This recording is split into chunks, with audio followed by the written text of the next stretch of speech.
Ngokwenhliziyo ngivakashile eMalibenenu. Ngiphethe imbali, nginesiqiniseko akekho engizomshiya ngamunye ngamunye ngizoyishiya phezu kweliba lakhe. Ngokwenhliziyo ephuphuma uthando ngivakashile eMalibenenu. Ngiyazi ukuthi nisuka kude nalento yokujabulisa abantu-ke ngoba senihambile emhlabeni vele indlela enhle yayibuzwa kwabaphambili. Kubuhlungu ukuthi senihambile thina amaciko esisakhula asasenze njani. Kodwa-ke ngenhloso yokuthi-ke ngifuna nibuye ngizobeka nazi imbali phezu kwaMalibeni. Ngokwenhliziyo-ke bengivakashile eMalibenenu. Ngifike ngacenta ngabeka nezimbali ngenhloso yokuthi ngifuna iqhakaze phezu kwaMalibeni ukuze nani nizokhanyisela amaciko esaphila emhlabeni. Kwakachitha isizungu sinibonile nidlala amagalelo ahlukahlukene chitha isizungu nilingisa kanye nicula niphinde nibe osomahlaya. Ngokwenhliziyo-ke ngivakashile eMalibenenu. Ngikhuluma ngenhliziyo ephuphuma uthando. Ngiphethe imbali ngamunye ngamunye ngizombekela ngeke ngikhohle ngisho noyedwa.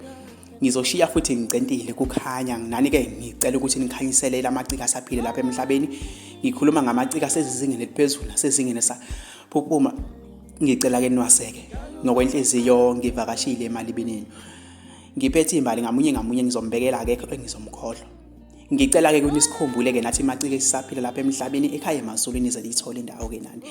Ngokwenhliziyo-ke ngivakashile eMalibenenu. Ngiphethe imbali ngamunye ngamunye ngizombekela akekho engizomkhohlwa. Ngenhloso yokuthi ngifuna siqhakaze phezu kwaMalibeni umese nathi-ke sithole ukuphumelela empilweni kanye nokubeka isinkwa etafuleni ngamakhono ethu njengoba nani nanenza. Ngokwenhliziyo-ke bengivakashile eMalibenenu.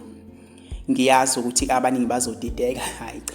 Kodwa-ke lolu uthando luphuma ngaphakathi kumina. Nginibonile phela nisaphila nizenza izinto ezihlukahlukene ningusomahlaya ningabalingisi kanye nabaculi.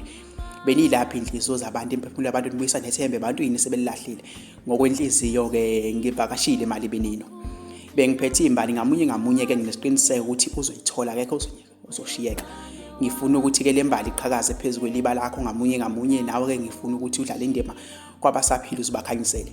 Ngokwenhliziyo-ke ngivakashile eMalibenenu. Bengiphethe imbali ngifisa ukuthi-ke iqhakaze phezu kwaMalibeni nani-ke nesikhanyisele thina sisaphila singamaciko.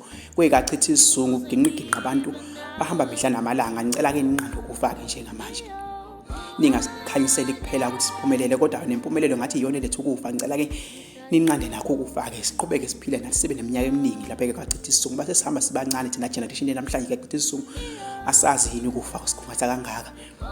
Ngokwenhliziyo-ke ngivakashile eMalibenenu.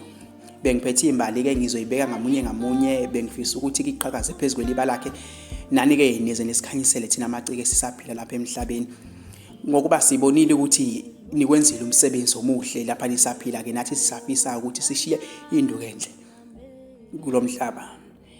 Ngokwenhliziyo-ke ngivakashile eMalibenenu.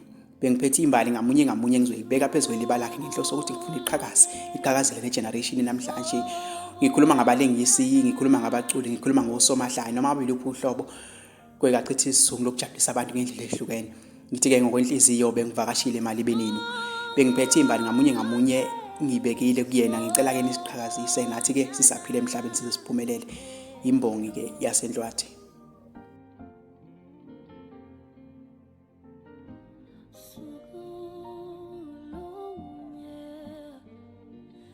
수고나